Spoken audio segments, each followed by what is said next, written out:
Hi, fourth graders. It's Miss Kavarik. Happy Friday.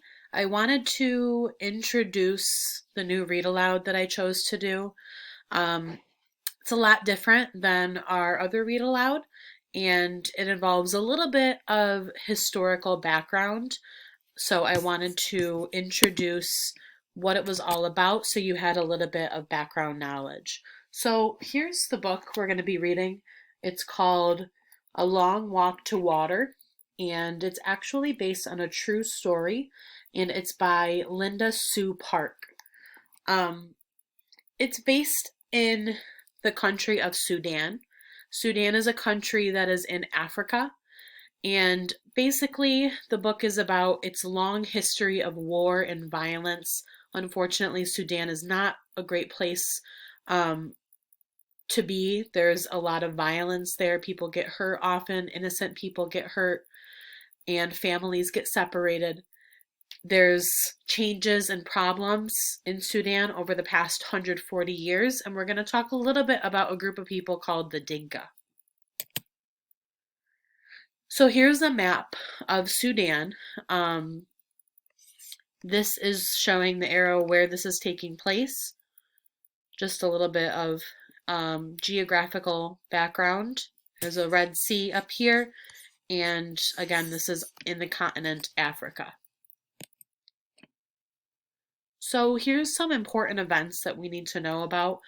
This is going to go all the way back to the 1800s. So in 1874, Egypt, which is another country in Africa, conquered Sudan. So Sudan was not independent, they were owned by another country.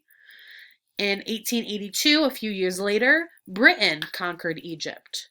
So with that, Britain ruled Sudan with Egypt. So they were kind of tossed around from different leadership.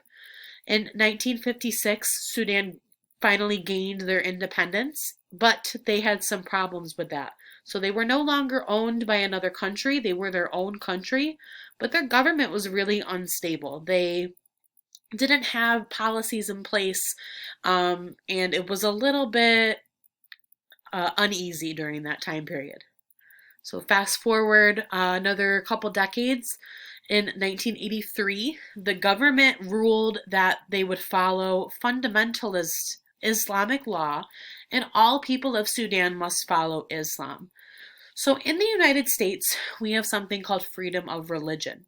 Everybody has the right to choose what religion they follow, if they choose to follow any. And this is one of the great freedoms that we have in America. Unfortunately, that is not a freedom that everybody has across the world.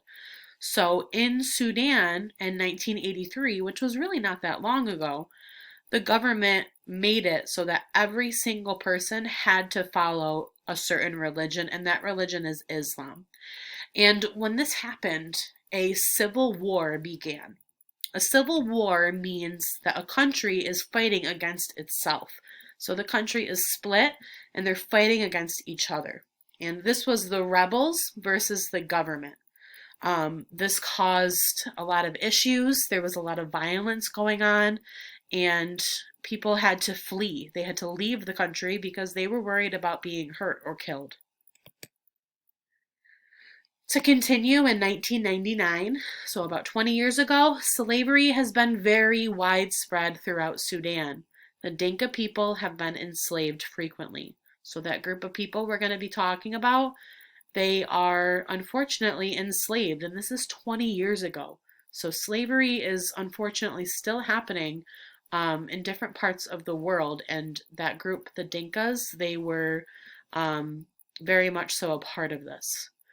In 2004, there was a group called the Janjaweed, and they unfortunately were very violent. They attacked and killed many Muslims, and this was a attack against religion, and unfortunately these people were actually with the government. So remember, this is not like the United States. The government is not stable and secure. There's a lot of problems going on that need to be solved. In 2011, so about 10 years ago, South Sudan, so remember they were in a civil war, they were fighting against each other. the south part of Sudan voted to secede from Sudan, and that means they voted to leave that country and become their own. So they voted to no longer follow Sudan laws. They wanted to be their own nation. All right, so let's talk about these Dinka people. They live along the banks of the Nile River in southern Sudan. They are farmers in the rainy season, and in the dry season, they herd cows. So they basically run a farm. They're approximately 4.8 million people. They are the largest ethnic tribe in South Sudan. They are possibly the tallest group of people in the world. That's just an interesting fact. They're very tall people. And there's a belief that they get religious power from nature and the world, not one God. So this isn't like Christianity, who believes in just one God. The Dinka people believe that they see religion in all natural parts of the world. So maybe in trees, in the wind, in the sky, in the grass, in plants. They find religion everywhere. Some famous Dinkas you might know of. There is a model named Alex Weck, and there is an NBA basketball player, Luol Deng, and he plays for I don't know if he still does, but he played for the Chicago Bulls. So back to our story. This is a story about Salva's life, who is a real person. It's based on a true story. He is separated from his family because of that war, and he travels hundreds of miles by foot. He has no food. He faces wild animals and disease, lots of challenges in his trip. And this is an interesting story because it's told side by side, which means one chapter is going to have information about Salva from the past and also information about this character Naya. So Salva's story is based on a true story. Naya's is fictional, which means it is not true. It is a made-up story, but it goes along with what might be happening in a modern Sudan village today. So it's going to be interesting to read. You're going to have to pay attention to figure out which character I'm talking about.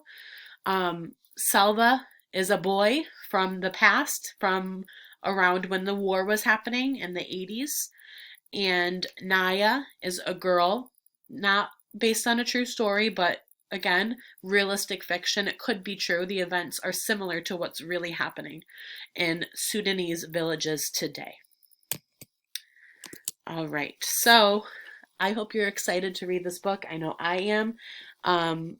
Charlotte's Web was one of my favorite books that I read before. I've actually never read this book before, but I've heard amazing things about it. I've skimmed it, I've researched it, and I think we're all going to enjoy it.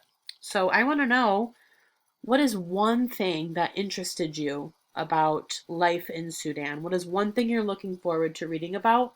Or maybe not looking forward to it because this is a sad type of story.